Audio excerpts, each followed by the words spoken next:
Hey everybody, welcome back to Corpse Factory as we enter Act 3. The end of Act 2, honestly, caught me by surprise. Did not expect, the scenes that happened. Didn't expect Kojira's hate for hands as well. Didn't like any hands on Junpei. He stabbed one of them, he broke the fingers on the other one. And he cut his own arm off. And, perished afterwards, unsurprisingly.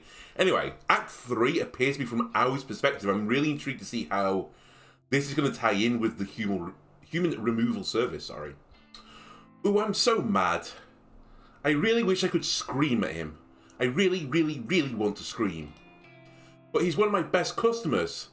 I just wish he would take the rules seriously. I said no free refills. The squeak of my voice surprises even me. Gosh, I've never yelled at a customer before. It feels so liberating. I feel free. The customer hangs his head. He looks as guilty as I feel on the inside. Oh gosh, I shouldn't have raised my voice at him. Stupid, stupid, stupid. I'm going to get fired for this. I just know it. Sorry, Miss Aoi. I'll never ask again, I promise. Make sure you don't. That's it. Don't let him see you back down. Be firm, girl. Stand up for yourself. The customer scurries away and I nearly faint from the adrenaline pounding through me. What a rush. I can't believe I didn't back down. Deep breaths. Deep breaths. When I feel like I've calmed down, I fetch a cloth and begin to wipe down some tables. This place hasn't been too busy lately.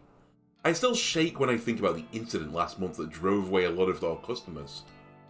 That man. That tall, scary man with glasses and an evil face. He hurt my sweet little Junpei. He cornered him in this very cafe and stabbed his fingers with cutlery. What kind of sick freak does such a thing? I know there's something between those two. I can't ever forget the time that man left Junpei all bruised and broken on the ground outside his apartment. Grr! I hate that man.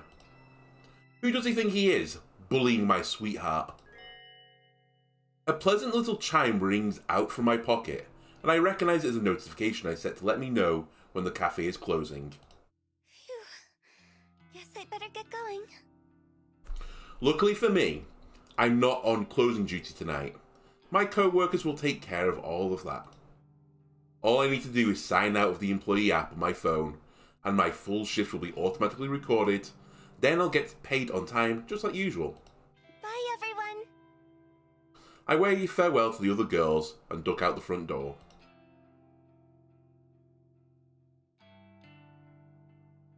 As usual, my cute little honeybee is awaiting me outside. Sup, baby doll? Junpei.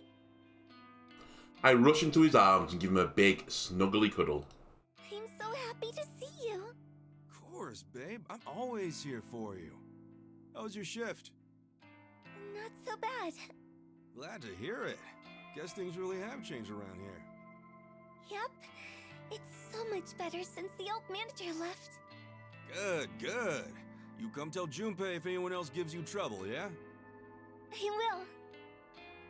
I nuzzle into his broad chest once more, and I immediately feel safe and warm. Can I come back to your place? Yes. He holds my hand and leads me toward the train station. I'm so excited to be with him again. Holy moly, be careful with the hand holding right now. He's got some broken fingers, he's got impaled fingers on the other hand. It's only a month later, that's probably not fully healed yet. Be excruciating pain. Just holds onto his hand. Would you like tea, my dear? Ah! Alright. Whoa now, Sugar Plum. You've been serving drinks to people all day. Yeah, but she also has two working hands. You go kick your feet up and I'll do the brewing. Junpei is so thoughtful. Every word he says makes it clear how much he cares for me. Thank you.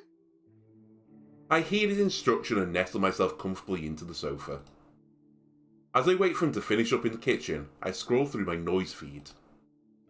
I don't have that many friends on here, mainly just family members, but I still like to see what everybody's up to lately. Plus, Junpei always shares funny memes and pics on his profile, so I love seeing those. After scrolling for a minute, I come across a status update from a friend I haven't heard from in a while. Noriko Kurosawa. Noriko Kurosawa 2 hours ago. HEI 3. What does that mean? Her entire post is short and meaningless. It just says HEI 3. What on earth could she mean by that? When was the last time I talked to Noriko anyway? She used to call me all the time. I used to call her too. But somewhere along the line we fell out of touch. After I introduced her to Junpei, I kind of got the feeling she was jealous. Jealous. Noriko always had feelings for me. Maybe being introduced to my boyfriend really hurt her. Oh, now I feel terrible. Your tea, my love. Junpei sets down 2 teacups on a small coffee table in front of the sofa. Steam rises slowly from both cups. The sight and scent immediately relaxes me. Thank you, Pumpkin. Junpei scoots onto the sofa right next to me, and he leans his head on my shoulder. I raise a hand and run it through his hair as I continue scrolling through noise with my other hand. A post from a guy I went to school with, Shinya Fujikawa, grabs my attention.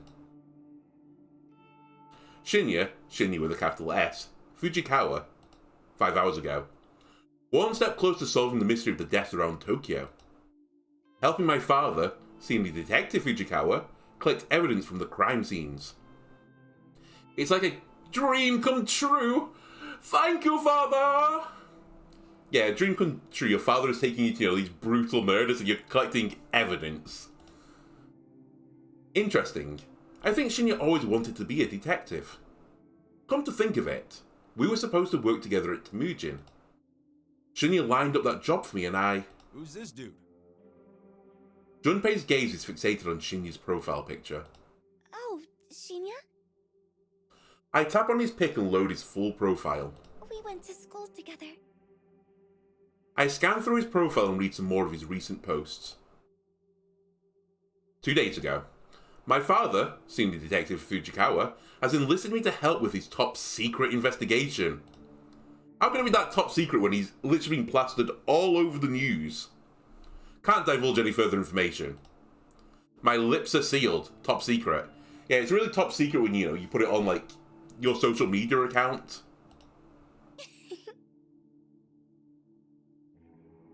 4 days ago. So happy that I managed to get a lead on this case. I submitted some information to the detective in charge of the serial murders around Tokyo, senior detective Fujikawa, who just happens to also be my father, and he said I can join the investigation team as a probationary member. This guy has a real father complex, doesn't he? Maybe. A week ago. No one tells you what to expect when you experience heartbreak. No one tells you how hollow and empty you will feel. It's important to throw yourself into your work. I will do so. Heartbreak? Something about this dude tells me he's never had a girlfriend in his life. Something's telling me that he broke up with his girlfriend, Junpei. Huh. I wonder... 8 days ago. Farewell, my love. I'm sorry I couldn't be the man you wanted me to be. To Tomoe Watanabe, my soulmate, my other half, my one and everything. Please forgive me! Jeez. Have some dignity, dude. Wow. He really likes to share everything, doesn't he? Yeah, he's telling me that. I swear, he never used to be this dramatic. Junpei yawns and puts his arm around me. A classic move. He's so sweet and romantic. I put my phone down and snuggle into his body. He's like a big, soft teddy bear. I should get going once I finish this cup of tea. Really? Do you have to go? Yeah, sorry, babe.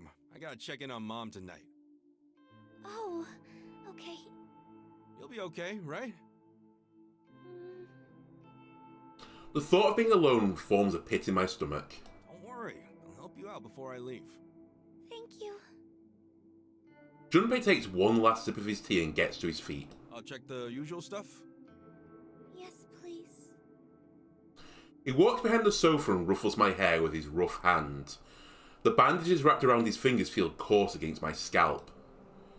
As he wanders around my small apartment, he calls out to me. Oven and stovetop are both switched off. The kitchen tap is off, no drips. He moves into the bathroom and his voice echoes against the tiled wall. Tap is off in here too. And the shower is off. Finally, he moves to the front door. I'll lock this door properly when I walk out. You just have to put the deadbolt in place, okay? Okay. Thank you. Anytime, sugar. I'll see you tomorrow, okay? Okay. Love. With that, Junpei walks out the door and closes it behind him. I quickly dash from the sofa to the door and slide the deadbolt into place. All done. The door is locked. The door is locked. The door is locked. I take a deep breath and tiptoe back to the sofa, then collapse onto it. Junpei is so good to me. What's with the music, by the way? He truly helps me out. When I'm alone, I find it so hard to be sure that everything is in order. I can't sleep or leave the apartment if there's a possibility that I've left a tap running or an appliance switched on. I can't relax if I think the door might be unlocked. I have to check things again and again until there's no shadow of a doubt that things are the way they should be. I don't remember when this obsessive compulsive behaviour first started, but I've been battling it for as long as I can recall. At the very least, when Junpei is here, he checks everything for me. He's so good to me. It saves me so much time.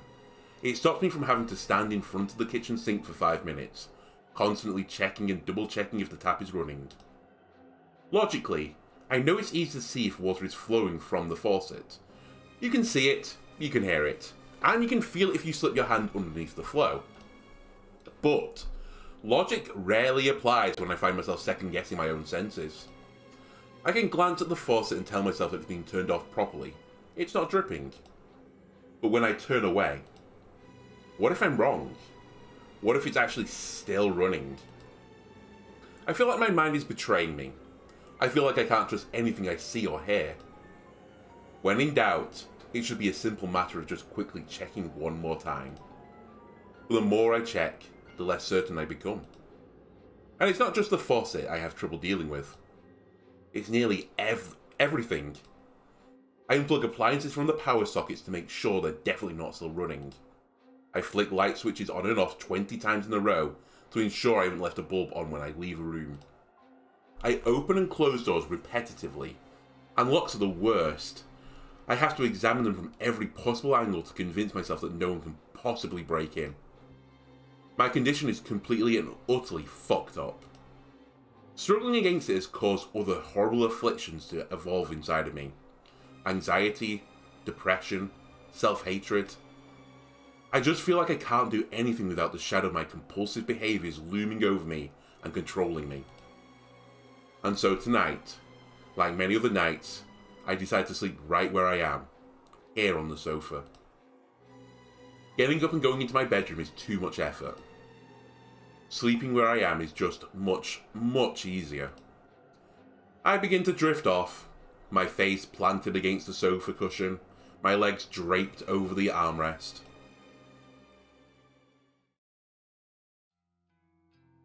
You're going to cut off the circulation to your lower legs, be careful with that. That's not a very padded armrest.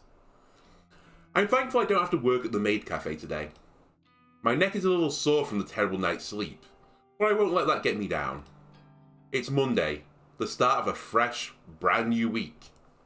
I've got lots of exciting things to look forward to. For starters, I'm expecting a delivery of some items I ordered online over the weekend. It's mostly snack food, but still, I can't wait. Secondly, I'll get to see my Junpei again this afternoon. I'm going to go meet him when he finishes work, Third, my favourite anime airs on Monday nights. There's a new episode every week. Well, except for when they run repeats after a season has just finished. Junpei loves anime as much as I do. Granted, he's not into my favourite series. He says it's a little too girly, but he likes a lot of other shows. We have so much fun discussing characters and stories we like, even if the shows he watches scares me a little bit. Yes, it's going to be a good day. It's going to be a good week. My upbeat mood is instantly shattered when Noriko Kurosawa's name lights up on my phone screen. She's calling me? We haven't spoken in so long. Why? What does she want from me? Noriko. She's such a chore. She whines and complains so much about her life, but she doesn't know how good she has it. So what if she's scared of leaving her apartment? Agoraphobia isn't that bad. I'm scared of everything. Everything. She's so selfish, thinking she's the only one who has it rough. I'm so tired of tiptoeing around her feelings and her stupid sensitivities. Hello? Aoi? Hi, Noriko. Hey, listen. I know it's been a while, but can I stay at your place for a few days? I got booted out of my apartment for not paying the rent, and, well, I was living in this abandoned factory, but I can't do it anymore. I hate being there alone. The guy I was spending time with just disappeared, and now... Aoi? Are you there? Is this crazy bitch for real? She hasn't spoken to me for weeks, months, and now she wants to live in my apartment? Aoi? Sorry, Noriko. You can't stay here. Well, fuck you too. My phone beeps twice and the call abruptly ends. What the hell is her problem? Before I can even blink, she calls me again. I'm hesitant to answer this time, but... Noriko? Sorry, I overreacted. I think I'm in trouble. I think Corpse Girl is trying to kill me, and I need somewhere safe to stay. Corpse Girl is trying to kill her? I think Noriko has finally lost the plot. Whatever sliver of sanity she once held onto has finally slipped between her fingers. Noriko, Corpse Girl isn't trying to kill you. What? How would you know? You are Corpse Girl. Remember? Oh? What? How do you... I'm the one who wants to kill you. I'm going to fucking murder you in your sleep. Okay, this is taking a dramatic turn early. Noriko's silence convinces me that her memory is returning. Perhaps she called me in some delirious state or because of some fever dream. Shit.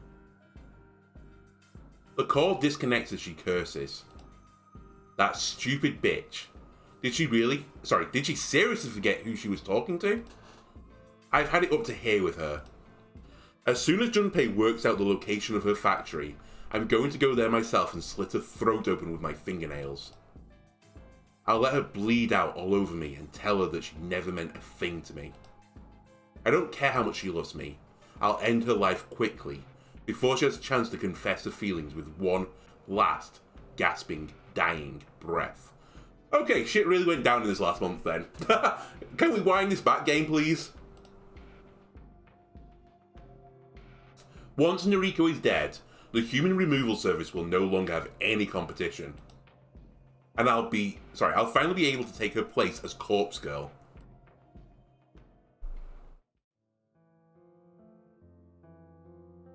During our school years, I was always envious of Noriko. She was so beautiful, so slim and graceful, and she had a wonderful family, parents that loved her more than anything. I never had any of that. I wanted so badly to be her. I struggled with my weight back then, but that wasn't the worst of it. I had an abusive mother, and a father that essentially ignored my existence. Well, until he killed me by splitting my neck open. I would have given anything to trade places with Noriko and feel alive again. It didn't matter to me that Noriko complained about every aspect of her life. She moaned about how much she despised her delinquent sister. She griped about how her father walked out on her, but still sent her a birthday card every year. She lamented over the time her mother tried to kill herself in front of her and her sister, how her mother hung from the ceiling, barely alive, for hours and hours until Yuriko figured out how to call for an ambulance. But I would have taken all of that trauma over my own upbringing. I'd have traded my life for hers without a second thought. Noriko had no idea how lucky she was. Even after all these years, I never really overcame my envy of her. I even went so far as to request her death through Corpse Girl's website. I knew it. Of course she didn't die. How could she have? Junpei figured it out before I did. He forced his way into Corpse Girl's website and viewed all of the death requests. Someone, Noriko, had placed a comment on the request I had submitted. A single line of text, never intended to be seen by others' eyes. That's me, bitch. Knowing that she'd become Corpse Girl made my jealousy grow. I wanted to take her place. I wanted people to fear me, just like they feared her. I wanted any other life, anything that would let me escape my own hellish half-existence. Thanks to trolling through her website, Junpei soon figured out the whole thing was essentially a hoax. Corpse Girl had no ability to cause death. Noriko was simply trying to con people into ending their own lives. It was pathetic. It made me laugh. I decided I would play along with Noriko's delusions in order to ensure her downfall.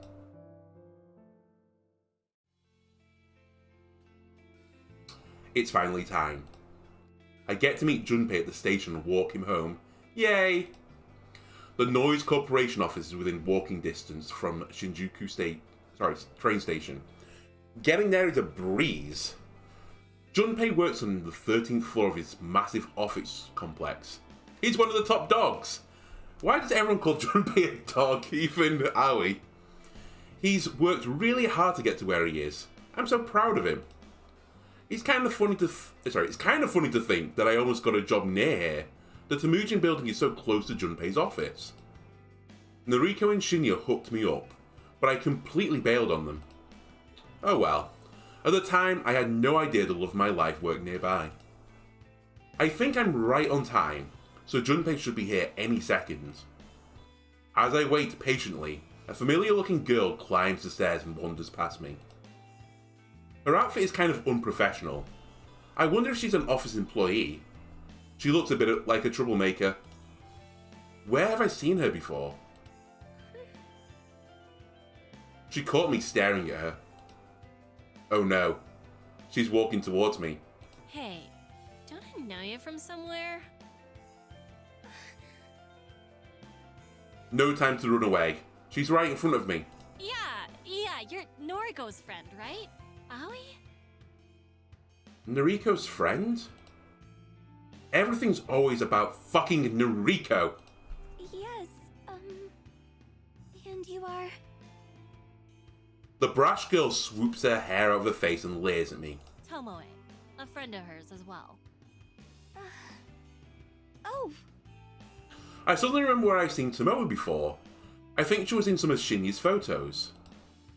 Is she the girl that Shinya was dating and broke up with? how is Noriko? Dunno. Was hoping you could tell me. Haven't seen that skank in weeks. I see. I haven't seen her either.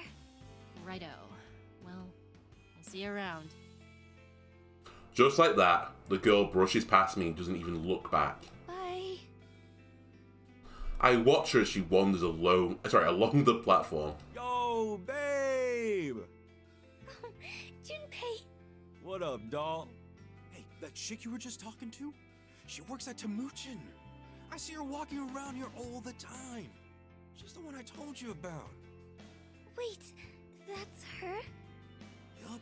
She used to help that Kochiro asshole deliver putties for Corpse Girl.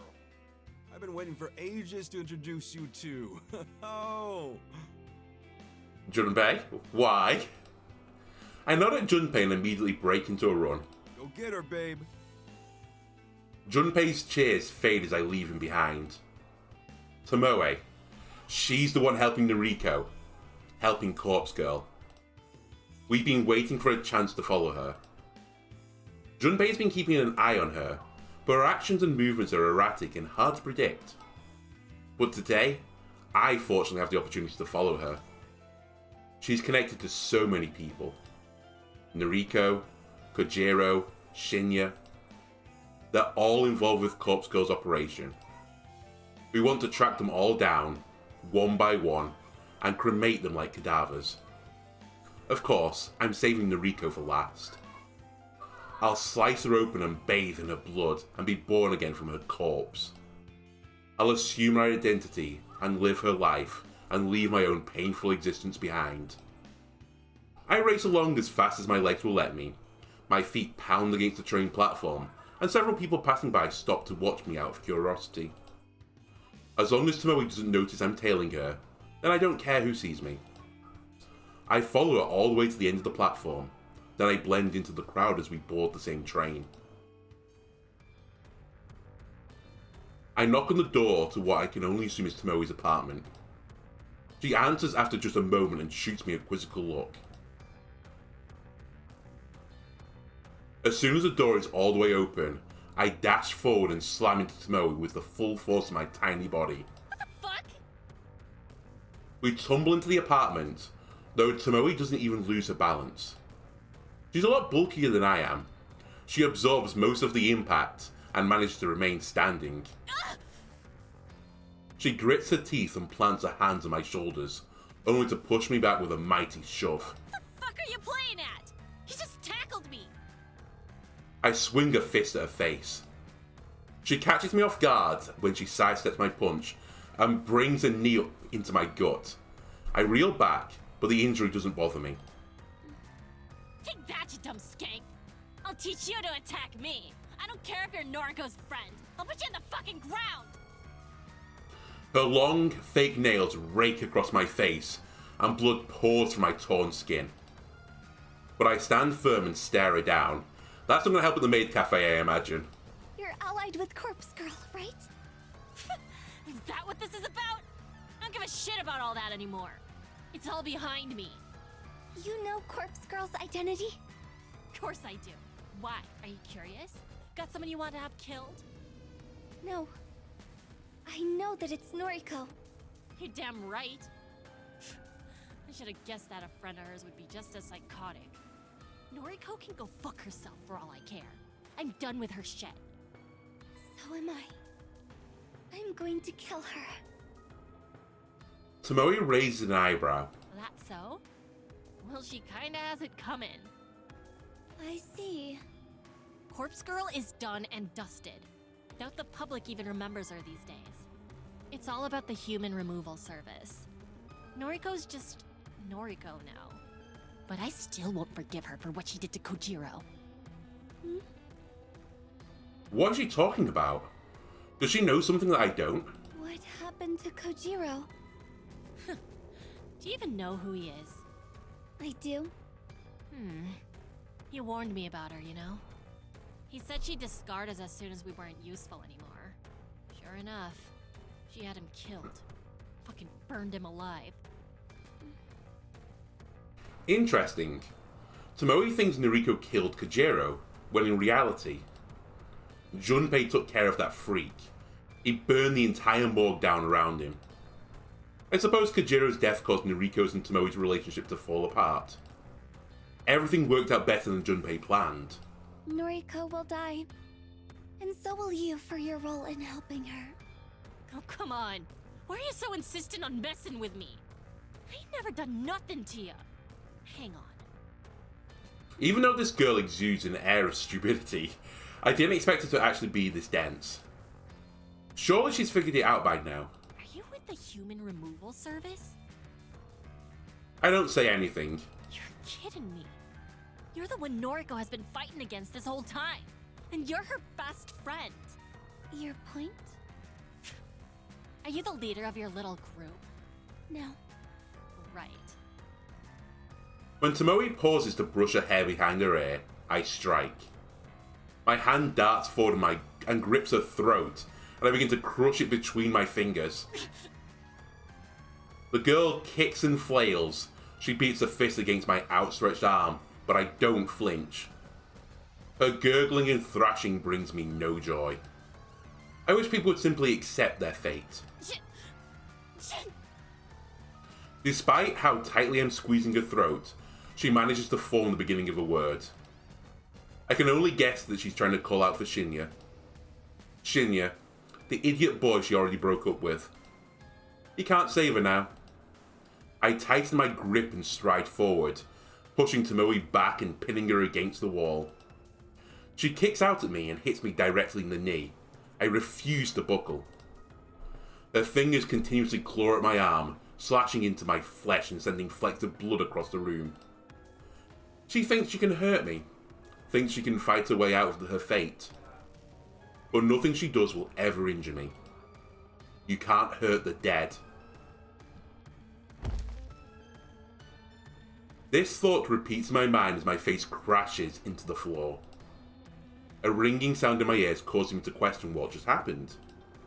The residual shockwaves of a dull impact to my skull flow through my head. I won't call it pain, or even an ache, just a sensation that something collided with me. But I'm already on the floor, my lips pressed against the hardwood, my eyes twitching and examining shards of pottery falling to the floor around me. A blanket of darkness descends over me, and I hear the ragged sound of Tomoe's breathing, and someone's voice asking, "Are you okay?"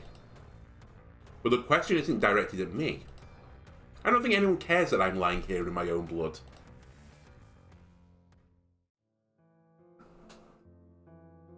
I can't count how many movies I've seen where the characters claim they've had an out-of-body experience.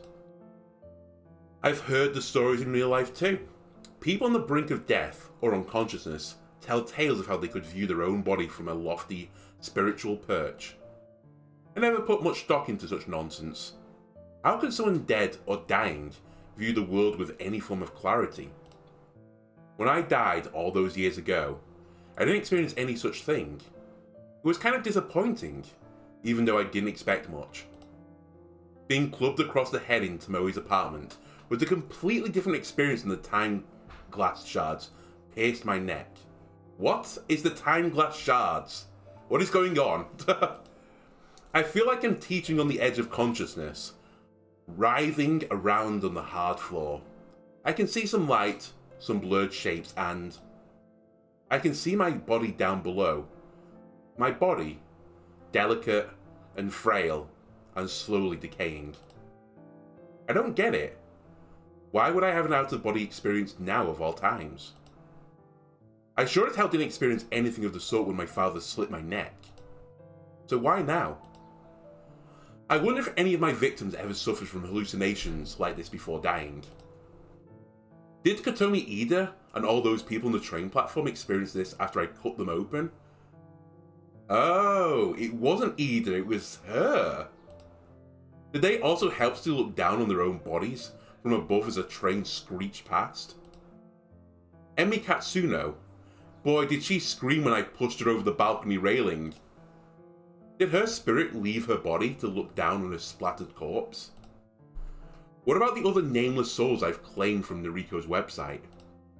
There have been so many bodies piled up, countless gifts pledged in Corpse Girl's name. I didn't kill them because I wanted to shed blood. I did it to delude Noriko. That was the goal at the start anyway. Noriko never caught on to what I was doing. She took all the credit, thinking she was some all-powerful being in control of the fate of her victims. She never even tried to understand the truth. I slaved away for her, cutting and strangling and slashing and slicing. I piled up bodies for Noriko, but Corpse Girl claimed all the kills.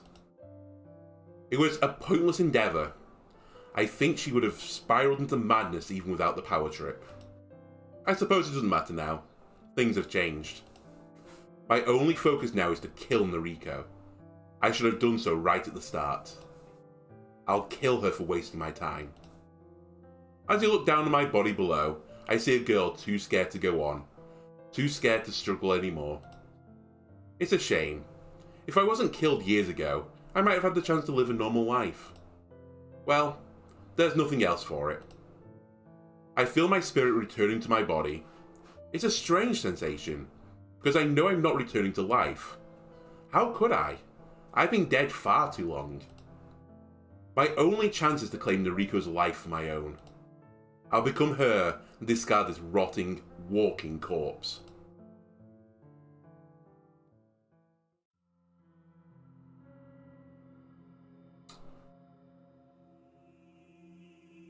Okay, I think I'm going to call this episode here. If you enjoyed it, why not leave a like, comment, and subscribe?